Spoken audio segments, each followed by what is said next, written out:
Kitchen. இன்னைக்கு நம்ம கிச்சன்ல என்ன பார்க்க போறோம்னா சண்டே ஸ்பெஷல் நண்டு குழம்பு பார்க்க போறோம். இதுக்கு நான் 1.5 கிலோ நண்டு வாங்கி எல்லாம் உடைச்சி க்ளீன் பண்ணி மஞ்சள் பொடி போட்டு எடுத்து வச்சிருக்கேன்.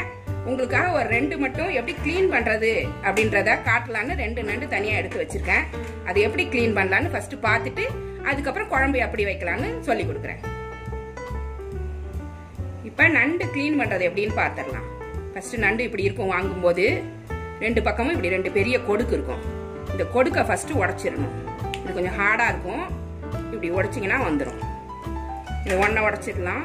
அப்புறம் இதையும் இந்த சைடும் இப்படி உடைச்சி தனியா எடுத்துக்கலாம். இந்த கொடுக்க இப்படியே போட்டு குழம்புலையோ வறுவல்லையோ போட முடியாது, ரொம்ப நீளமா இருக்கும், ரொம்ப நீளமா தெரியும். அதனால இது 2ஆ உடைச்சிக்கலாம்.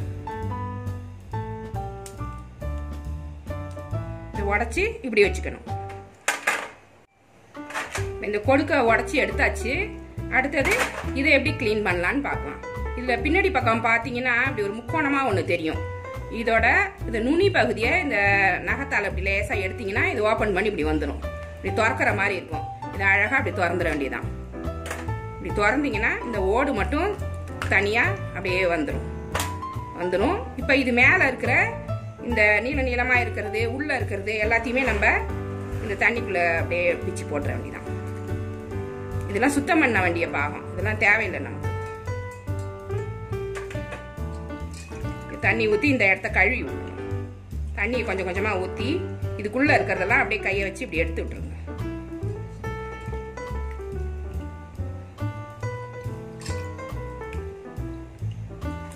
எடுத்துட்டு தண்ணியில ஒரு அலசிடுங்க. உள்ள இருக்கிற அந்த அழுக்கெல்லாம் போயிடும்.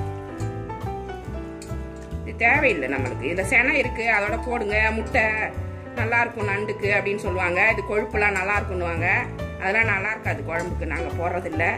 அதனால இதெல்லாம் சுத்தமா கழுவிடுங்க, அது தேவையில்லை. இப்ப இந்த சைட்ல வந்து கால்லாம் இருக்கும். இந்த கால் 4 தொங்குது பாத்தீங்களா? இதுல வந்து குண்டா இருக்கிற பகுதியில தான் சதை இருக்கும். இந்த மெல்லிசா இருக்கிற இடத்துல சதை நம்மளுக்கு இருக்காது. அதனால அது தேவையில்லை. அதனால அந்த நுனியை மட்டும் இப்படி உடைச்சிருங்க. இல்லைன்னா குழம்புல போடும்போது அது எக்ஸ்ட்ராவா கிடக்கும்.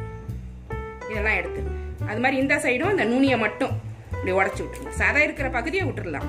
அது குண்டா தெரியும், நம்மளுக்கு உள்ளார சதை இருக்கிறது தெரியும். இந்த ஓரமா இருக்கிறத இப்படி எடுத்துடணும். இப்ப இது இப்படி இருக்கும். இதை ஃபுல்லா வந்து குழம்புல போட்டீங்கன்னா நம்மளுக்கு வந்து எடுத்து சாப்பிட்றதுக்கு ஈஸியா இருக்காது. இந்த பக்கம் சாதா இருக்கும், அதோட இந்த பக்கம் தான் சாதா இருக்கும். இப்ப நடுவுல வந்து கேப் இருக்கு பாத்தீங்களா? அந்த இடம் வந்து வேஸ்ட் தான். இப்ப இப்படி கையை விட்டு எடுக்கிறதுக்கு கஷ்டப்படுவாங்க குழந்தைங்க எல்லாம். நம்மளுக்கே கொஞ்சம் நல்லா இருக்காது அது. அதனால இதை 2ஆ உடைச்சிக்கிட்டா ஈஸியா இருக்கும். இப்படி கையை வச்சு இப்படி உடைச்சிருங்க. பெரிய நண்டா இருக்கு, இப்படி கையால உடைக்க முடியலன்னா கத்தியால 2ஆ அப்படி வெட்டி விட்டுருங்க. ஒரு அருவா எடுத்து 2ஆ வெட்டினீங்கன்னா வெட்டிக்கும். இப்ப 2 பீஸா இப்படி வச்சுக்கணும். அவ்வளவுதான். இப்படிதான் நண்டு கிளீன் பண்ணணும். இது வந்து நண்டு கொடுக்க 2ஆ உடைச்சி வச்சிருக்கோம். இந்த நண்டை வந்து 2 பீஸா அப்படி உடைச்சி வச்சுக்கணும். இதை குழம்பு வறுவலுக்கு நம்ம எப்படி வேணா யூஸ் பண்ணிக்கலாம். இது எல்லாத்துலயும் கொஞ்சம் குழம்பு வச்சுட்டு கொஞ்சம் வறுத்துக்கலாம். இதான் கிளீன் பண்ற மெத்தட். இப்ப நம்ம குழம்பு வைக்கிறது எப்படின்னு பாத்துடலாம். அடுப்புல பாத்திரம் போட்டு சூடாயிருச்சு. இப்ப எண்ணெய் ஊத்திடலாம். நல்லெண்ணெய் ஊத்துறேன், அப்பதான் டேஸ்டா இருக்கும். நண்டு சூடுன்னுவாங்க, இதுக்கு நல்லெண்ணெய் ஊத்துனா நல்லா இருக்கும், குளிர்ச்சியா இருக்கும். ஒரு கரண்டி ஊத்திருக்கேன். அது சூடாகட்டும், தாளிச்சுக்கலாம். எண்ணெய் காஞ்சிருச்சு, சூடாயிருச்சு. 1 ஸ்பூன் வெந்தயம் போட்டு தாளிச்சுக்கலாம். வெந்தயம் வெடிக்கட்டும்.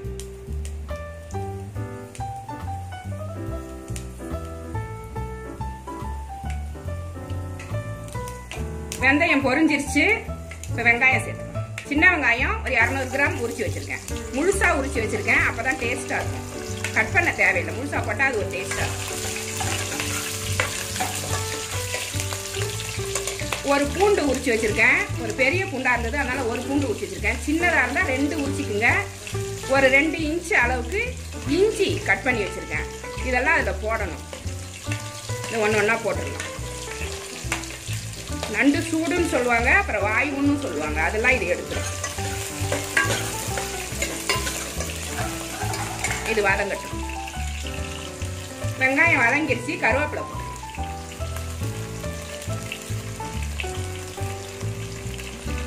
கருவேப்பிலை கழுவி கொண்டு வந்து வச்சிருக்கேன்.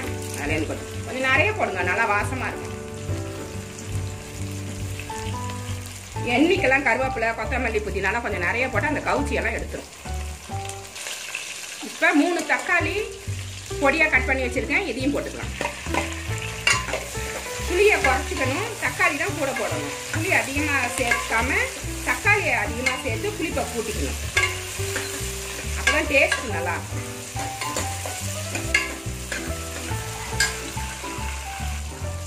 தக்காளி வதங்கிருச்சு. ஒரு எலுமிச்சம்பழம் அளவு புளி ஊற வச்சு கரைச்சி வடிகட்டி எடுத்து வச்சுருக்கேன், அதை இதில் சேர்த்துக்கலாம்.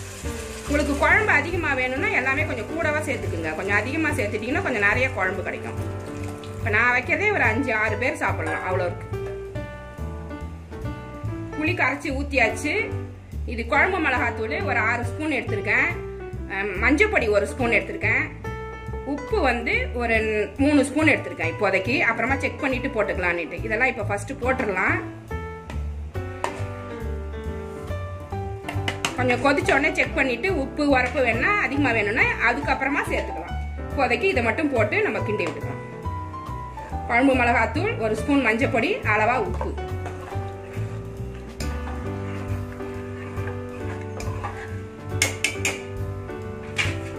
இந்த குழம்புக்கு தேவையான மசாலா அரைச்சிக்கலாம்.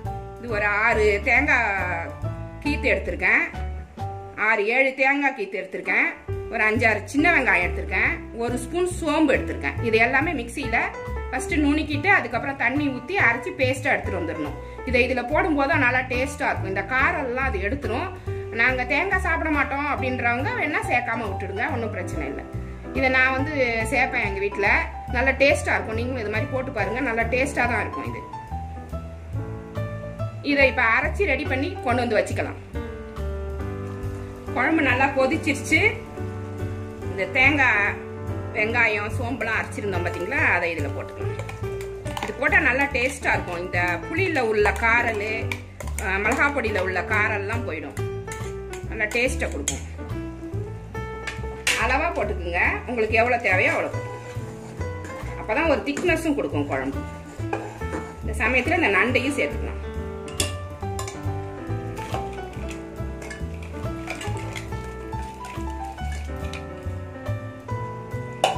நல்லா இதில் அழுத்தி விட்டுரும்.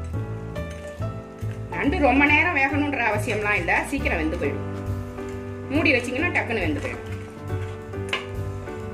இந்த சமயத்தில் வந்து ஒரு துண்டு வெல்லம் போட்டிங்கன்னா நல்லாயிருக்கும். இந்த உப்பு, இது புளி காரம், மிளகா பொடியில் உள்ள காரம் எல்லாத்தையுமே அந்த வெள்ளை கட்டி எடுத்துரும். ஒரு துளி போடணும். இந்த வத்த குழம்புக்கெல்லாம் போடுவோம் பார்த்தீங்களா, ஒரு துளி வெல்லம் அந்த மாதிரி போட்டிங்கன்னா நல்லாயிருக்கும். பிடிக்காதவங்க விட்டுருங்க. இது நல்லா கொதிக்கட்டும், மூடி வச்சிடலாம். குழம்பு கொஞ்சம் திக்காக இருக்குது, அதனால் நான் கொஞ்சமாக தண்ணி சேர்த்துக்கிறேன். அது வேகிறதுக்கு சரியாக இருக்கும். ரொம்ப குழம்பு வந்து ரொம்ப திக்காக இருந்தால் நல்லா இருக்காது. ரொம்ப தண்ணியாகவும் இல்லாமல் ரொம்ப திக்காகவும் இல்லாமல் இருந்தால் தான் அது ஒரு நல்லா ஊற்றி சாப்பிடும்போது நல்ல டேஸ்ட் வரும். இது கொதிச்சு நண்டு வேகும்போது அது சரியாக வந்துடும்.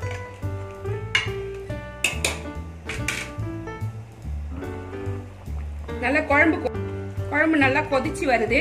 இந்த சமயத்தில் நீங்கள் வந்து ஒரு 2 ஸ்பூன் ஜீனி இல்லைன்னா ஒரு சின்ன துண்டு வெல்லம் இதில் சேர்த்திங்கன்னா இந்த உப்பு காரம் புளிப்பு எல்லாத்தையும் அது சமப்படுத்தி நல்லா டேஸ்ட்டை கொடுக்கும். சில பேர் ஜீனியை எதுக்கு குழம்புல போடுறீங்க, வெள்ளத்தை எதுக்கு போடுறீங்கன்னுவாங்க. கொஞ்சம் போடுறதால அது ஒன்றும் டேஸ்ட் மாறிடாது. நீங்கள் அது போடாததுக்கு முன்னாடி டேஸ்ட் பண்ணிங்கன்னா அது ஒரு மாதிரி காரில் அடிக்கிற மாதிரி இருக்கும். போட்டதுக்கப்புறம் டேஸ்ட் பண்ணி பாருங்கள், நல்லாயிருக்கும். அதிகமாக போட்டுடக்கூடாது. சும்மா ஒரு 2 ஸ்பூனு ஜீனினா, வெள்ளம்னா ஒரு சின்ன ஒரு பீஸு அதை போட்டு வேணா டேஸ்ட் பண்ணுங்க. அது எனக்கு ரொம்ப பிடிக்கும். எங்கள் வீட்டில் நான் அப்படி செய்வேன், நல்லாயிருக்கும். அப்போ தான் அந்த காரம் புளிப்பெல்லாம் சமப்படும். அது வேணா ட்ரை பண்ணி பாருங்க. அது உங்களுக்கு ஆப்ஷனல் தான், வேணான்னா விட்டுருங்க. அது போட்டால் நல்லா டேஸ்ட்டாக இருக்கும். குழம்புல நண்டெல்லாம் வெந்துருச்சு. குழம்பும் நல்லா பக்குவமாக சாப்பிட்ற அந்த பதத்துக்கு வந்துருச்சு. நண்டும் வெந்துடுச்சு. இந்த சமயத்தில் நம்ம கொத்தமல்லி புதினாவெல்லாம் தூவிடலாம். உப்பு உரப்பெல்லாம் செக் பண்ணிட்டேன், கரெக்டாக இருக்கு. கொத்தமல்லி புதினா கருவேப்பிலை கட் பண்ணி வச்சிருக்கேன், இதை தூவி விட்டுறலாம். லேசாக அமுத்தி விட்டுறலாம். நல்ல சுவையான காரசாரமான நண்டு குழம்பு ரெடி ஆயிடுச்சு. இதை நீங்களும் உங்க வீட்டில் ட்ரை பண்ணி பாருங்க. இந்த ரெசிபி உங்களுக்கு பிடிச்சிருந்தா லைக் பண்ணுங்க, உங்க ஃப்ரெண்ட்ஸுங்களுக்கெல்லாம் ஷேர் பண்ணுங்க, மறக்காம சப்ஸ்கிரைப் பண்ணுங்க, பெல் பட்டனையும் அழுத்திருங்க. அப்பதான் அடுத்தடுத்து என்னோட வீடியோ உங்களுக்கு வந்து சேரும். இவ்வளோ நேரம் என்னோட வீடியோவை பார்த்த எல்லாருக்கும் நன்றி. தேங்க்யூ.